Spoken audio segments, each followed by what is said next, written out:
नमस्कार, मैं एकता रमन और आप देख रहे हैं न्यूज़ एनसीआर। आज पूरा विश्व इंटरनेशनल वुमेन्स डे यानी कि अंतर्राष्ट्रीय महिला दिवस मना रहा है और इसमें भारत भी कहीं पीछे नहीं है। इस साल का थीम इंटरनेशनल वुमेन्स डे का है challenge to change, which means if you want to bring about changes you need to challenge. अगर एक इंडिविजुअल और सोसाइटी को चैलेंज किया जाए तभी चेंज आ पाता है। But then every change has a negative and a positive impact. क्या इंडिया की women folk यानी कि महिलाएं चेंज के लिए तैयार हैं? क्या पुरुष चेंज के लिए तैयार हैं?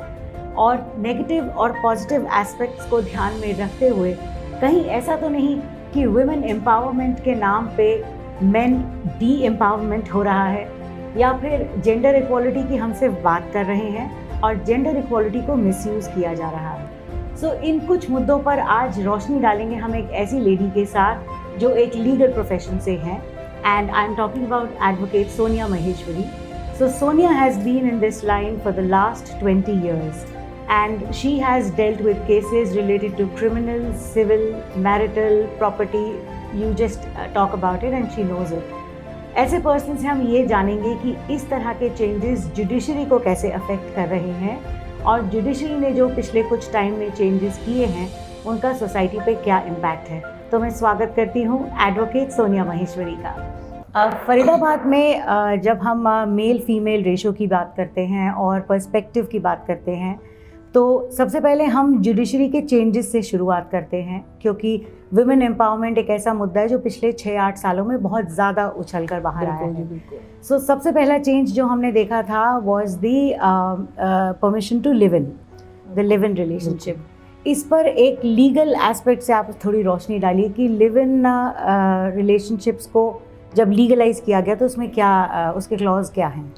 देखो, जो हमारी हिंदू सभ्यता है और जो हमारी भारतीय कल्चर है उसमें लिव इन रिलेशनशिप को आज भी पूरी तरह से मान्यता हमारे समाज को ने नहीं दी है, बट लीगली हमारे ऑनरेबल सुप्रीम कोर्ट ने इसको मान्यता दे दी है। पर इसके अभी भी काफ़ी कुछ चैलेंजेस हैं। जो हमारी लिविंग यूथ हमारी गर्ल्स हैं, हमारे बॉयज़ हैं, they are accepting this is too good.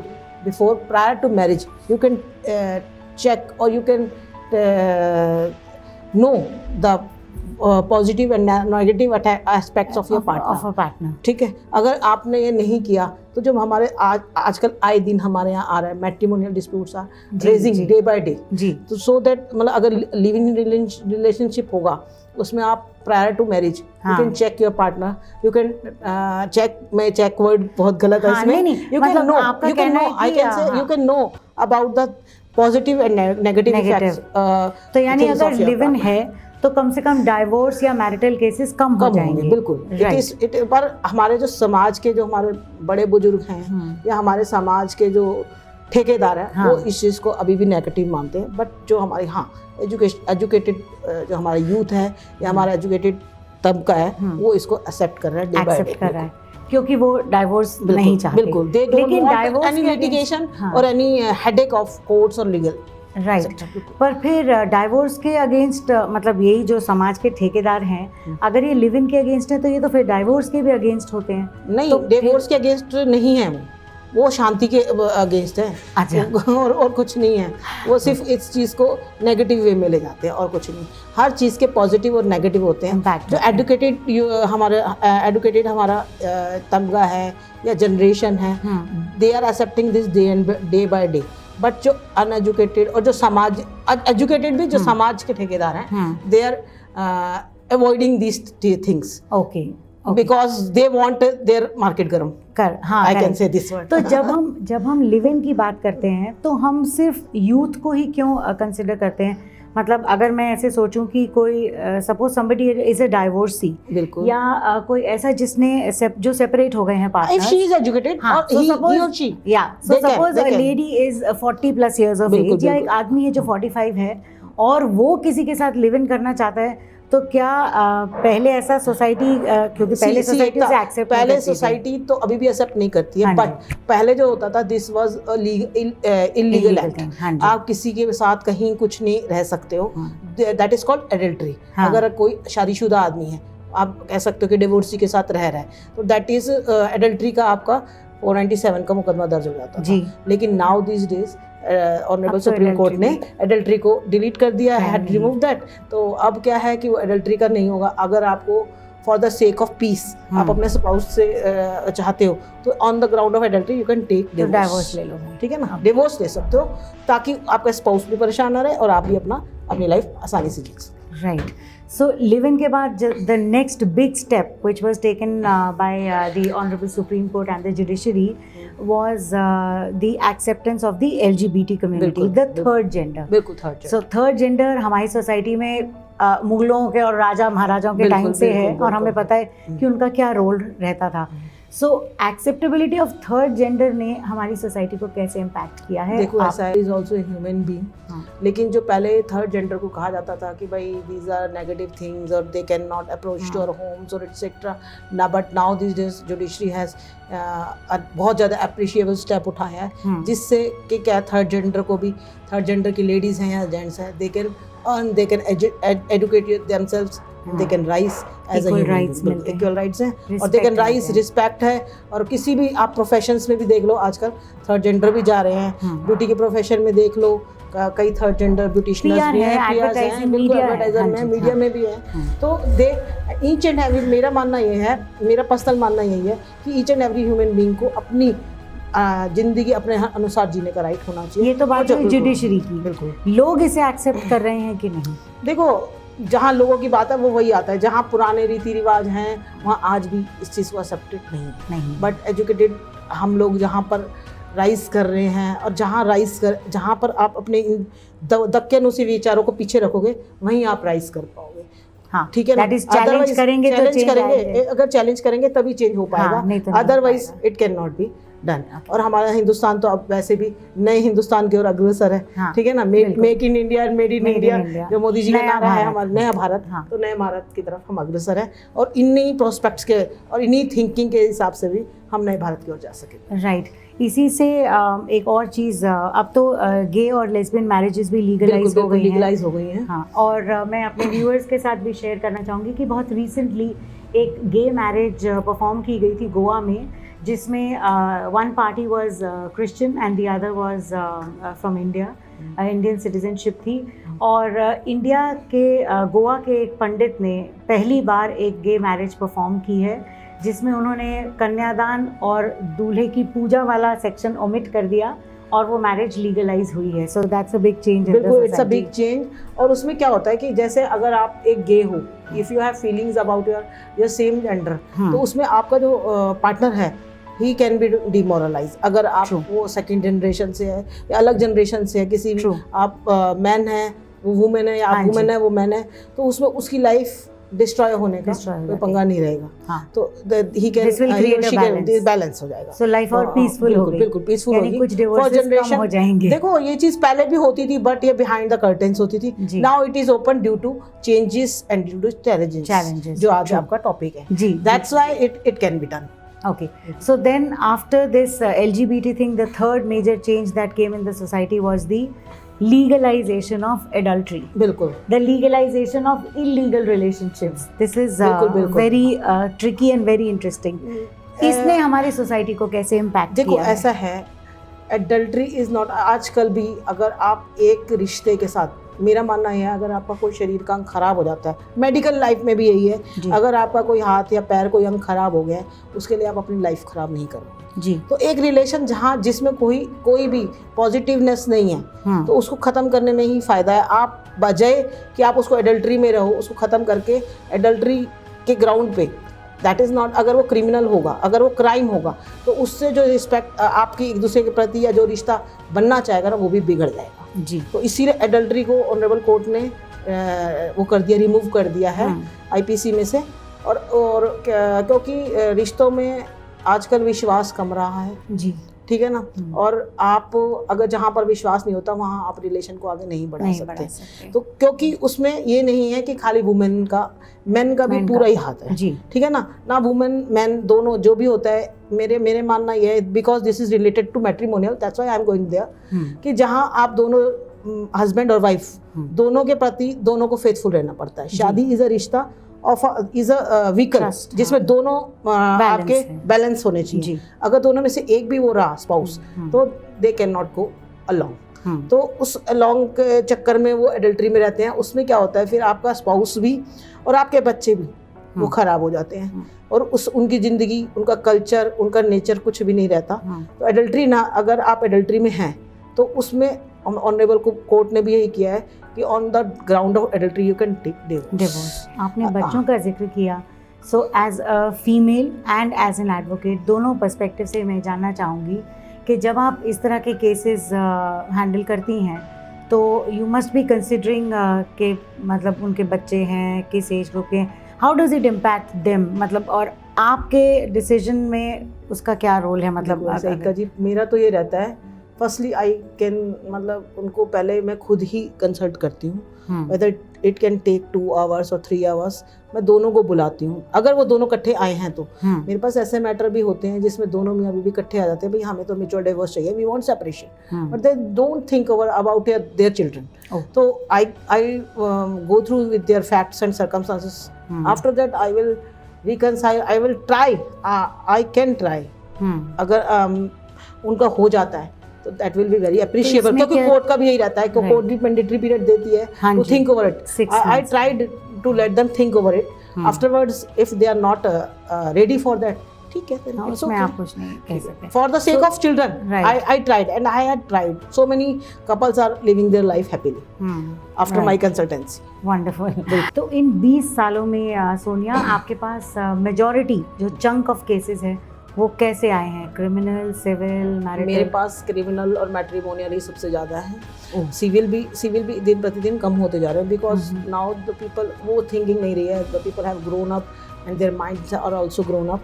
They don't want any litigation, they want to survive or before court. Okay. Mediation, they want to stay away from that. they stay out, क्योंकि court में भी litigation बहुत ज़्यादा रहे। अब पिछले 20 सालों में रेशियो मैट्रिमोनियल केसेस का एकता जी बहुत ज़्यादा आया, बहुत ज़्यादा। I don't know why this is rising day by day, whether it is qualification or whether it is for women empowerment, women wants equality, but yes, it is going negativity, but yeah, it is still cases बहुत ज़्यादा पड़े matrimonial के। Okay. I don't know why, ये खाने का है या पढ़ाई का है या लिखाई का है, या it is self उम्मीद कर सकते हैं कि अगर सुप्रीम कोर्ट ने ये डिसीजन, ये चेंजेस लाए हैं तो शायद ये केसेस कम हो जाएंगे डाइवोर्स, क्योंकि आप बता रही हैं कि नहीं केस अगर दोनों पार्टीज मिलके सेटल करके करते हैं, और अगर एडल्ट्री का है तो adultery is not a crime कर दिया। पहले क्राइम था, उस ग्राउंड में और ज्यादा लिटिगेशन बढ़ती थी। चलो औरत ने कह दिया भैया तू दूसरे के साथ है तो मैं भी ये करूंगी, वो करूंगी, तेरे पे ये केस डालूंगी, वो डालूंगी।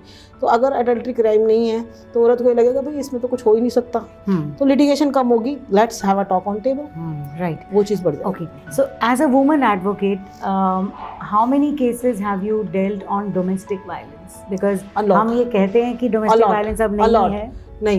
नहीं, आजकल ये आप जो अभी थोड़ी देर पहले कहते हैं सीनियर वो वुमेन के साथ +40 के साथ भी डोमेस्टिक वायलेंस बहुत ज़्यादा है। I am having a lot of cases 50+ ladies के साथ। Oh my God, by the spouse और by their children? By the spouse. Oh okay. And मेरे पास एक केस है, उसमें वुमेन है, उसकी 3 लड़कियां हैं, they are unmarried, they are anyhow और other surviving themselves, and father जो है वो अपने बेटा और बहू के साथ रहता है, एंड मतलब बेटा और बाप मिलके बहनों को और माँ को खूब सारा डोमेस्टिक वायलेंस करते। तो ये क्या सिर्फ इकोनॉमिकली वीकर सेक्शन में नहीं, they are very grown up, they are having well built up family है, बहुत सारा पैसा, ऐसा कुछ नहीं है। इकोनॉमिकली वीकर में तो डोमेस्टिक वायलेंस होता ही नहीं है, because they don't have time, उनके पास कमाने के लिए के अलावा कुछ होता ही नहीं है। ये होता ही हायर लेवल की फैमिलीज में, बिकॉज उनके पास लड़ने के अलावा और कुछ होता नहीं है। They have a lot of money to spend on lawyers or on this type of litigations. What according to you could be the possible reasons of rise in such cases, that too educated class में, और वो जिनके पास पैसा है? मतलब एक तो आपने कह दिया कि उनके पास टाइम बहुत है, पर और क्या कारण हो सकता है कि बड़ी उम्र की औरतों के साथ भी डोमेस्टिक वायलेंस होता है? This is called मतलब the ego is the main reason for this domestic violence. because the woman is also very highly qualified. They cannot, they don't want to down themselves. और मेरे हिसाब से balance का जो आपस में जो बैलेंस होती है वो कमी है उन परिवारों में। राइट। अगर वो एक दूसरे को समझने की कोशिश करें तो they can get rid of all this thing. कानून ने तो इसमें बहुत सारा वो कर रखा है, लेकिन उस कानून को मिसयूज भी बहुत करते हैं।